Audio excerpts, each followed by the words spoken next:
అందరికి ఇస్తాం సార్, అందరికి ఇస్తాం.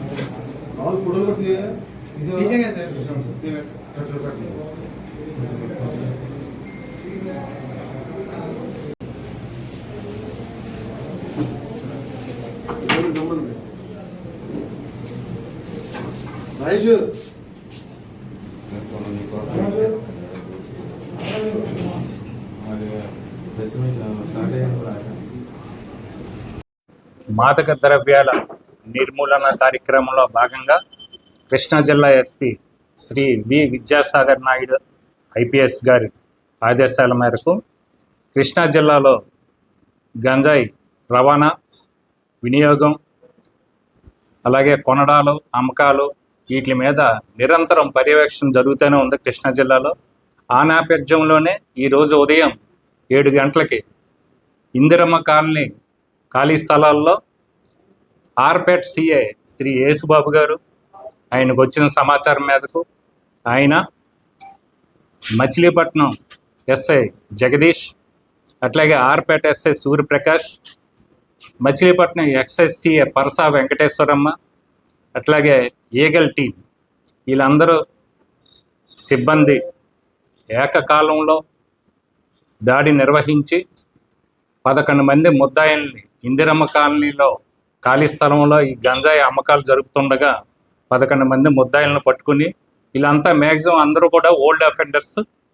ఈ 11 మంది దగ్గర కూడా సుమారుగా 10 కేజీల గంజాయి, 6 సెల్ ఫోన్లది సీజ్ చేసి వీళ్ళని అరెస్ట్ చేయడం జరిగింది. వీళ్ళందరినీ కూడా ఈరోజు జ్యుడిషియల్ కస్టడీకి ఆనరబుల్ మేజిస్ట్రేట్ గారి దగ్గర ఈరోజు ప్రొడ్యూస్ చేయడం జరుగుతుంది.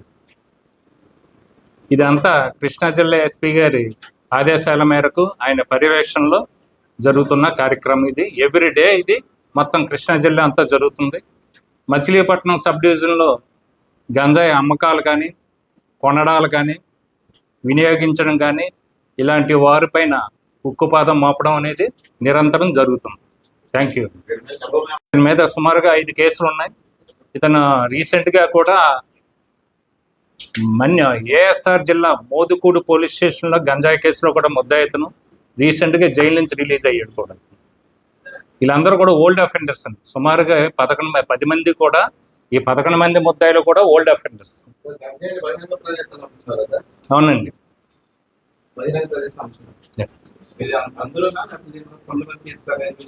ఇందులో చాలా మంది ఉన్నారండి, అందరూ కూడా మ్యాక్సిమం.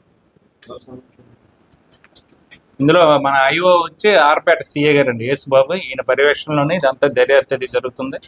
అంతా సిఏ గారికి వచ్చిన ఇన్ఫర్మేషన్ మీద 2 ఎస్ఐలు కూడా చాలా కష్టపడి టీంని అంతా పట్టుకున్నారు. ఇస్తారండి, ఎస్పీ గారు ఇస్తారండి. ఇందులో ఈ కాట్రగడ్డ జగదీష్ సాయి అనే ఇతనికి రాజమండ్రి జైల్లో పరిచయం అయిన ఒక ప్రకాష్ అనే ఒక అతను, నర్సీపట్నం అతని ద్వారా ఇతనికి వచ్చిందని సమాచారం. అతని గురించి కూడా వెరిఫై చేస్తున్నారు.